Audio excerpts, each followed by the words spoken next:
بالله من الشيطان الرجيم بسم الله الرحمن الرحيم الحمد لله رب العالمين والعاقبة للمتقين ولا عدوان إلا على الظالمين رب اشرح لي صدري ويسر لي أمري واحلل عقدة من لساني يفقه قولي سبحانك لا علم لنا إلا ما علمتنا إنك أنت العليم الحكيم. Baada ya kumshukuru Allah subhanahu wa ta'ala na kumtakia rehma kipenzi chake Mtume Muhammad sallallahu alaihi wasallam, nichukue fursa hii kukaribisha katika session ya leo ambapo tutasoma pati ndogo katika kitabu Parajali.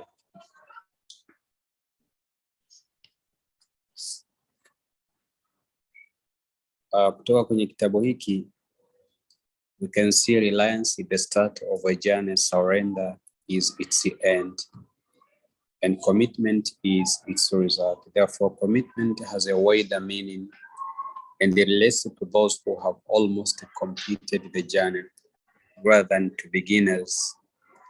Commitment comes after surrender, which require convictions of one's helplessness and the destitution before God, for Allah's power and worth, and the ability to feel in one's heart the meaning of there is no power and the strength save with God, meaning la hawla wa la quwwata illa billah.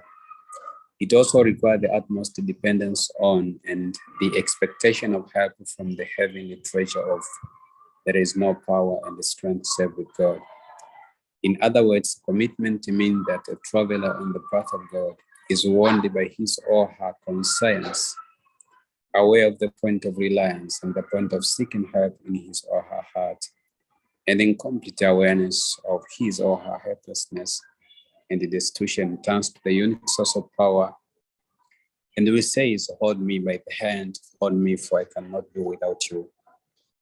If reliance means that one entrusts all worldly and other worldly affairs to the Lord, commitment means that one is fully aware that it is actually God who does everything, who produces every result, and who creates all things, and that many considers to be done by themselves. From another approach, reliance means that one relies on God and closes the doors of one's heart to everything or everyone other than Him.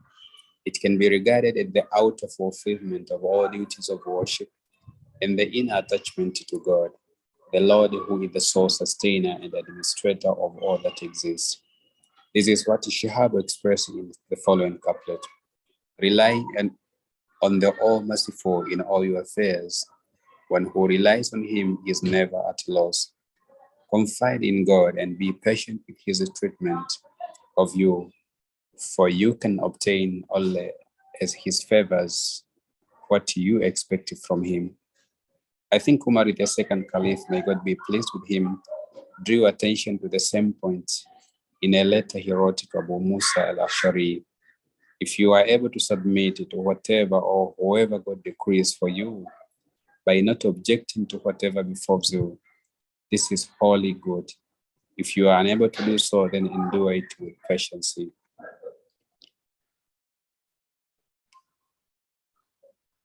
From another perspective, reliance signifies a reliance on and the confidence in God.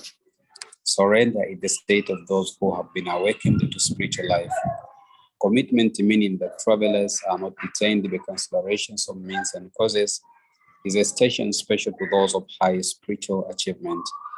Even if travelers possessing commitment seem to attach a certain importance to means and causes, this is due to the fact that they live in the material world, the sphere of means and causes, in which God has made an end accomplishment dependent on certain preliminary conditions. If they give priority to means and causes, thereby disregarding the fact that God disposes of everything as He wills, then this will become like a vermin crawling on the earth, despite their previous resemblance to birds flying in the heights of the heavens.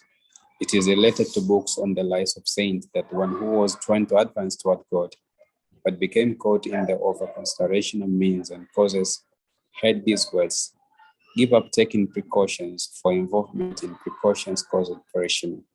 Commit your affairs to us, for we are more thoughtful of you than yourself. Such a commitment is a horizon that can be achieved only by those who preserve in their relations with God while living among people. Doing what is necessary to obtain certain result without attributing any creative effect to them may mean different things to different travelers. Reliance for everybody, submission for those awakened to truth beyond the visible dimensions, and commitment and confidence for those who have attained true peace and or tranquility of heart. How fine if the following saying of God Messenger upon the peace and blessings, which combines exerting effort and reliance and commitment.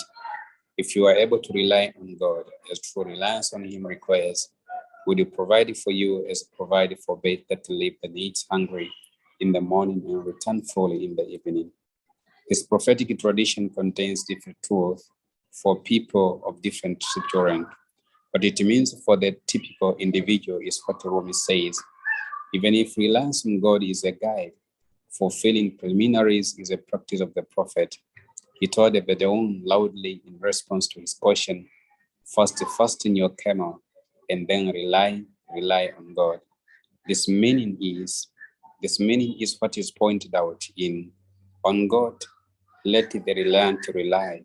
Those who lead their lives at the level of pure spirituality understand in perfect awareness of their helplessness and weakness before God that they should trust wholly in God's power and strength and become like a corpse in the hands of a mortician.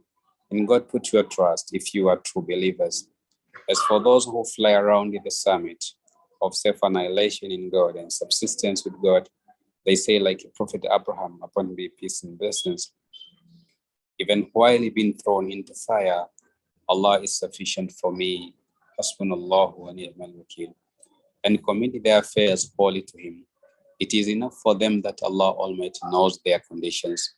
We can also see this greatest degree of commitment in God's messenger, upon Him peace and blessings, when the feet of those pursuing Him during His immigration to Medina were seen from the cave where He was hiding with His nearest friend Abu Bakr.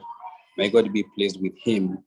And there in pursuers, voices echoed from caves' walls. He relied wholly upon God and told Abu Bakr, grieve not, assuredly Allah is with us.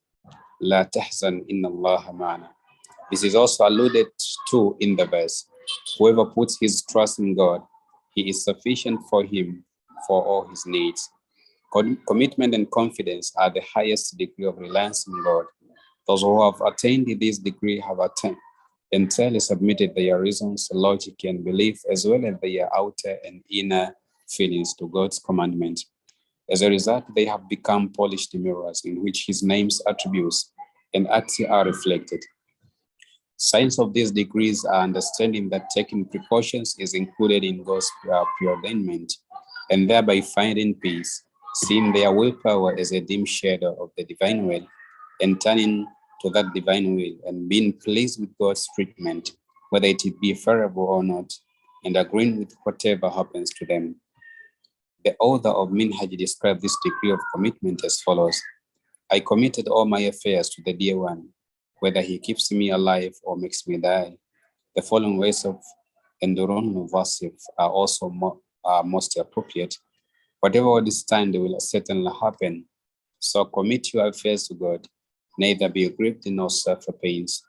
One of the most beautiful descriptions of commitment belongs to Ibrahim Haqqi, the initial verse of whose Tafwizama description of the Tawfiz are as follows. Allah changes evils into good. Never think that He does otherwise. One with knowledge of Him watches in admiration what He does.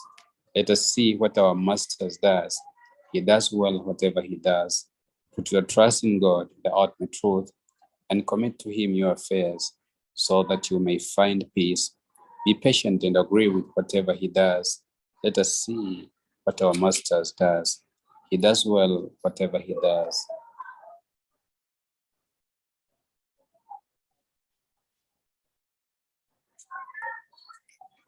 So this is the last part of our session today. I think the session was beneficial to all of you. Thank you very much.